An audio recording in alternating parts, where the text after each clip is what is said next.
Welcome to Post Game Podcast. I'm your host, June. I got my boy B Foster with me. Subscribe to Bleachers to Speakers on YouTube, where you can find videos like this and more uh, player profile videos. We also have some Detroit Tigers baseball. We got some Detroit Lions football. We have more player prospects, even in NFL prospects, whether it's a draft prospect or a veteran player. You can also check us out on all podcast streaming platforms for your audio feeds. Just type in post game podcast FFSN in places like Spotify, YouTube Music, uh, where else, Foster? iHeartRadio, any of those places. Just type in post game podcast in the search FFSN. Sorry, post game podcast FFSN in the search and follow us. Download the episodes, and you'll get an alert whenever we drop something on there. So, without further ado, Foster has a featured player of the week, an NBA prospect. Who we got here, Foster? All right, this is one of the more interesting prospects out of this crop of players. We got Daron Holmes out of Dayton. He's coming out as a junior. He's 6'10", 235 pounds, and he has a 7-foot wingspan. He's an interior player who's developed into a legit floor spacer. He protects the rim well. He has decent length, good timing, and has natural shot blocking instincts. He does most of his damage around the rim and looks to dunk everything around the rim. He was second team All-American. He had 20 points, 8.5 rebounds, 2 assists, and 2 blocks per game. He was the Atlantic 10 Co-Player of the Year and Defensive Player of the Year. He took 83 threes this year and made 38% of them, and he shot 71% from the free throw line. In addition, he scored 67% at the rim, 60% field goal percentage at the rim. He has a deep bag of post moves, drop steps, soft hooks, strong seals, and bruising drives. He has a mix of finesse and power. He had 73 dunks this year, and he was a strong rebounder, averaged 8.5 rebounds per game.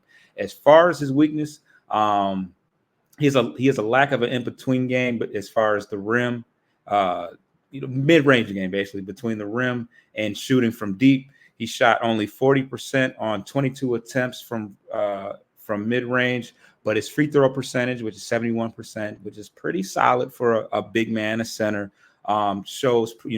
shows promise as to where shows optimism to where he can get at the mid-range game. He can be turnover prone at times. Without a true specific issue as to why he's turning the ball over. So it's kind of hard to diagnose and fix why he does why he does turn the ball over as much as he does. He struggles defensively on the perimeter. He's not somebody that I think can guard the 4 position alongside your traditional drop coverage center. That's what I'm looking at. Drop coverage center. He doesn't display the same fluid motions defensively as he does offensively. He's definitely ahead offensively of where his defensive development could be. He's able to create turnovers and block shots, but it's kind of in spite of the fact that he's always making the correct play. It's more so to the fact that he is very tall and has good length. So the defensive mechanics, especially on the perimeter, are things that he definitely needs to work on. It is intriguing to me, his production. He definitely has many accolades as far as the defensive. I think it might have been the conference defensive player of the year, but maybe it was the defensive player of the year. I'm not 100% sure, but he was a second team All-American, but 2 blocks a game, and his outside shooting is definitely it's intriguing as well. It kind of looks like Marvin Bagley from what I can see. Oh, you just ruined it for me. me. He does. Hey, Marvin Bagley. Marvin Bagley went number 3. He was a dog coming out of college. We're not going to do that. We're not going to do that. I ain't talking about when he came out. I'm talking about when he came here. I get that. I get that. But, I'm more so just referencing the physique more than anything. Not so much his game, because Marvin Bagley to this day has not developed an outside game. He shot 83s and made nearly 40%. But let me get this clear. I'm a person that believed in Marvin Bagley. It's not a knock against him. I'm just saying I was very high on Marvin. He wasn't horrible. He wasn't honestly horrible, but he wasn't good enough for them to keep him. Yeah, I mean the injuries are part of it, and then the writing was kind of on the wall when they went and got Wiseman, and Wiseman was a failed move as well. So I mean, Bagley wasn't terrible. It's not a knock to Bagley. It's just I had very, very high hopes of Bagley. Yeah, and in select and very limited amounts, he actually looked pretty good next to Cade. He actually was the first lob threat that we had in Detroit when Cade came to town. So there was hope. There was hope there, but ultimately he got pushed out for another lefty center that we aren't gonna keep. So it is what it is. But that's why Weaver doesn't have a job, because he was making head scratching decisions like that.